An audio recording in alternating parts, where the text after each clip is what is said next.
From Keene in the Shire, the Liberty Media capital of the world, this is Daryl W. Perry, host of FPP Radio News for Saturday, March 17th, 2018. Silver is trading at $16.34 per ounce. Gold is valued at $1,314 per ounce. Zen Cache is trading at $20, and the average price of Bitcoin is $8,237.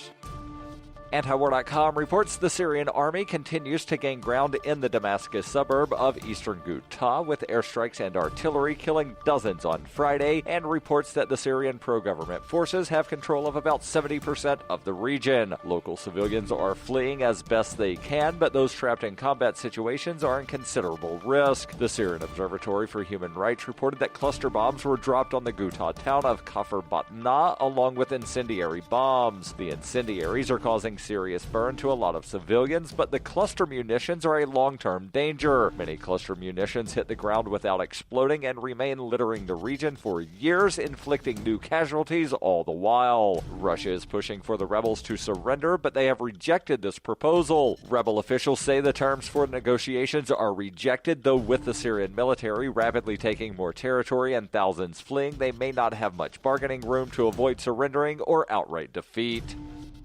Are you looking for a cryptocurrency that has a focus on users and usability? Then look into Zen Cache. Zen Cache has the ability to use both transparent and shielded transactions, with shielded transactions using zero-knowledge proofs. Zen Cache features global governance with inclusive decision-making, reliable funding for continuous improvements, and documentation and wallets in many languages that are available for Linux, Mac, Windows, and Android devices. Learn more at zensystem.io. That's zensystem.io.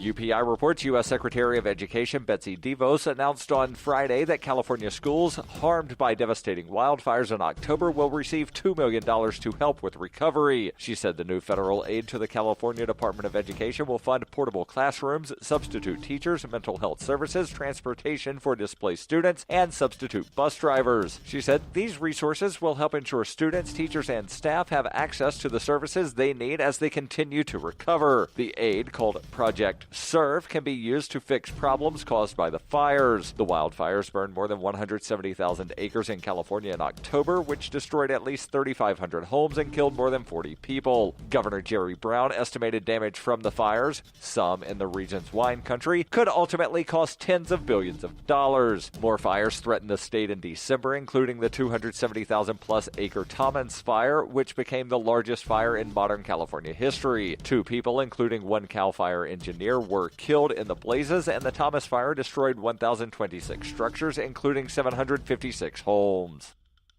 For over 40 years, Robertson Roberts Brokerage has been a trusted source for buying and selling precious metals like gold and silver. And as a Bitcoin-preferred business, Robertson Roberts Brokerage has removed the minimum purchase amount for all orders paid in the digital currency. Call Robertson Roberts Brokerage today for knowledgeable advice on buying and selling precious metals and a forward-thinking approach to new technologies. 800-874-9760 or visit online at rrbi.co.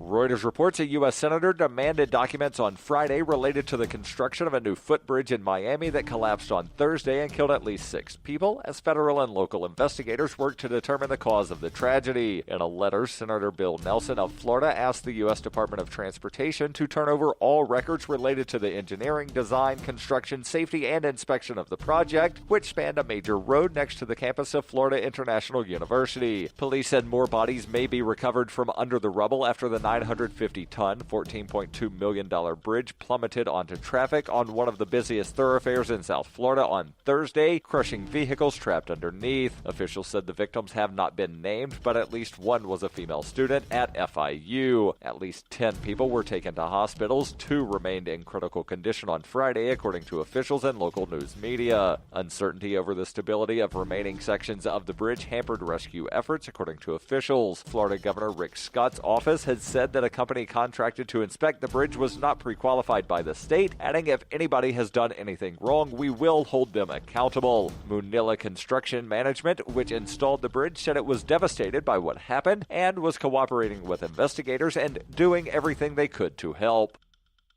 This has been FPP Radio News, online at fppradio.com.